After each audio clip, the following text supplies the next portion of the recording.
సూతమహాముని మునులకిలా చెప్పసాగాడు.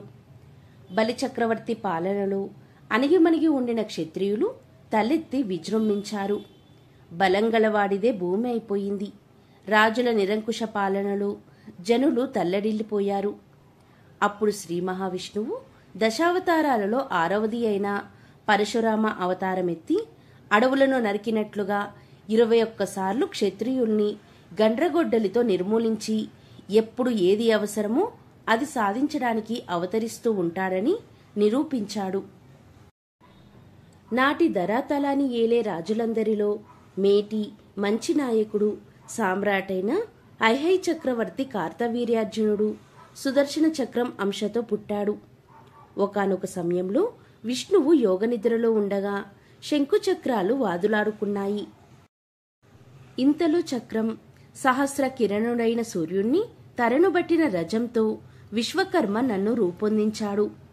1000 కోణాలతో గిర్రున తిరుగుతూ అనేక మంది రాక్షసుల్ని నేనే కదా ఖండించింది. నన్ను ధరించి విష్ణువు చక్రి అని ఖ్యాతి పొందాడు. నీకు వట్టి ధ్వని తప్పితే మరేదీ చేత కాదు అని చక్రం పలికింది. పాంచజన్య శంఖం కోపంతో, ఔరా చక్రపురుష, ఎంత పొగరుగా మాట్లాడావు. నీవు భూమి మీద పొగరుబోతు అయిన రాజుగా పుట్టు. శ్రీ మహావిష్ణువు మునికుమారుడై కట్టెలు కొట్టే గొడ్డలితో నీ పొగరు అంతమొందిస్తాడు అని పాంచజన్య శంఖం పలికింది. శాపం పొందిన చక్రపురుషుడు కార్తవీర్యార్జునుడై పుట్టి ఐహై సామ్రాజ్యాన్ని 4 దిక్కులా విస్తరింపజేశాడు. అతడు భగవంతుడి అవతారమైన దత్తాత్రేయుడి భక్తుడు, శిష్యుడు. అతని అనుగ్రహంతో అనుమాది సిద్ధుల్ని, అనేక శక్తుల్ని పొందాడు. అవసరమైనప్పుడు అనేక ఆయుధాలతో 1000 చేతులు వస్తుండేవి అని సూతమహర్షి చెప్పగా నైమిషారణ్య మునులు, సూతమునింద్ర, దత్తాత్రేయుడు శ్రీ మహావిష్ణువు అవతారమే కదా, దత్తాత్రేయుని చరిత్ర వినాలని కుతూహలంగా ఉంది అని మునులు అన్నారు. అప్పుడు సూతమహాముని దత్తాత్రేయ కథ చెప్పడం ప్రారంభించాడు. మాతృవాన్ పితృవాన్ ఆచార్యవాన్ పురుషవేద అని ఉపనిషత్తులు తెలిపాయి. ఎవరికైతే యోగ్యులైన తల్లిదండ్రులు మరియు గురువు లభిస్తారో వారికే శ్రేష్ఠ జ్ఞానం లభిస్తుంది. ఇలాంటి సద్భాగ్యము చాలా తక్కువ మందికి లభిస్తుంది. అలాంటి వారిలో ఒకడు దత్తాత్రేయుడు. దత్తాత్రేయుడు అత్రి మహర్షి మరియు అనసూయల పుత్రుడు.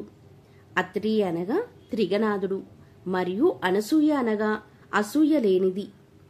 త్రిగుణములైన సత్వరజో తమో గుణములను 3 గుణములలో వానిగా ఉండక ఈ 3 గుణములను స్వేచ్ఛగా ఆడించేవాడే అత్రి. మరియు స్త్రీ సహజమైన అసూయను తన జీవితంలో ప్రవేశపెట్టనీయనటువంటి అనసూయ. ఇలాంటి తల్లిదండ్రుల వద్దని దత్తాత్రేయుడు జన్మించాడు. అత్రి మహర్షి కుమారుడి కోసం తలంచుతూ గొప్ప తపస్సు చేశాడు. బ్రహ్మ మహేశ్వరులతో కలిసి విష్ణువు ప్రత్యక్షమై, అత్రి మహర్షి, నేను నీకు దత్తుడినయ్యాను.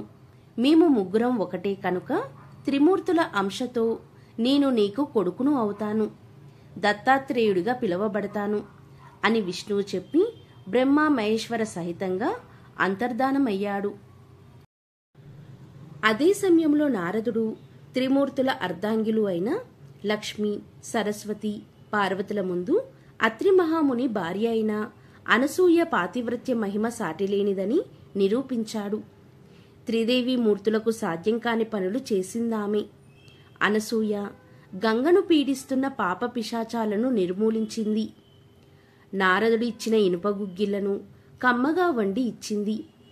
సూర్యుణ్ణి ఉదయించకుండా చేసిన సుమతిని ఒప్పించి సూర్యోదయం అయితే చనిపోయిన ఆమె భర్తను అనసూయ తిరిగి బ్రతికించింది. దేవీమూర్తులు ముగ్గురికి అనసూయపై పట్టరాని ఈర్ష్య పుట్టింది. భర్తలు రాగానే అనసూయను భంగపరిచి రమ్మని పంపారు.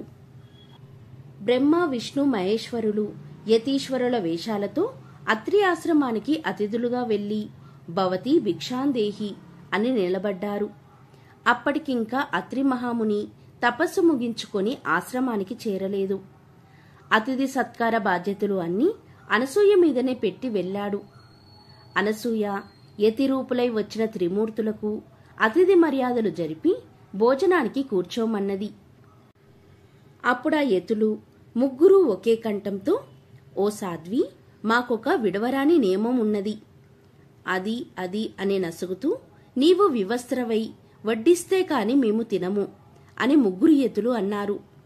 వెంటనే అనసూయ, అలాగా, సరే అంటూ వాళ్ళ మీద నీళ్లు చిలకరించింది.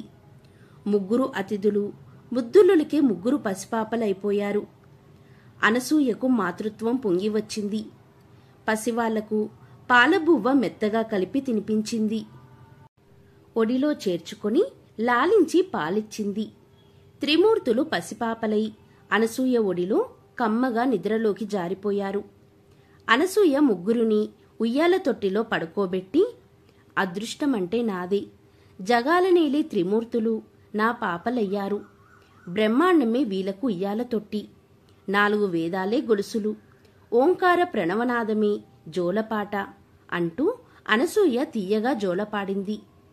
అప్పుడే ఆశ్రమంలోకి ఒక తెల్లని లేగ ఎద్దు ప్రవేశించి ద్వారం ముందు నిలబడి తలాడిస్తూ మువ్వల సవ్వడి చేసింది. పెద్ద గరుడ పక్షి రెక్కలను ఆడిస్తూ ఆశ్రమం మీద తిరగసాగింది. ఒక రాజహంస వికసిత పద్మాన్ని కరుచుకుని ఎగురుతూ వచ్చి గుమ్మం ముందు వాలింది.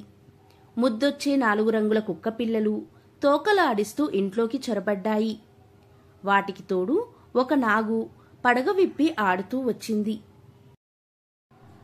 అంతలో మహతి వీణపై నీలాంబరి రాగాన్ని పలికిస్తూ నారదుడు, అతని వెనుక లక్ష్మీదేవి, సరస్వతీదేవి, పార్వతీదేవి వచ్చారు. నారదుడు అనసూయతో, అమ్మా, ఈ ముగ్గురు అమ్మల భర్తలకు చెందిన ప్రాణులు గుమ్మంలో కనిపిస్తూ ఉంటే వాళ్ళు ఇక్కడే ఉంటారని వీళ్ళు ఇలా వచ్చారు. ఇప్పటికే భర్తల ఎడబాటు వల్ల విరహంతో తల్లడిల్లిపోతున్నారు. వారి భర్తల్ని వారికి అప్పగించు అని నారదుడు అన్నాడు.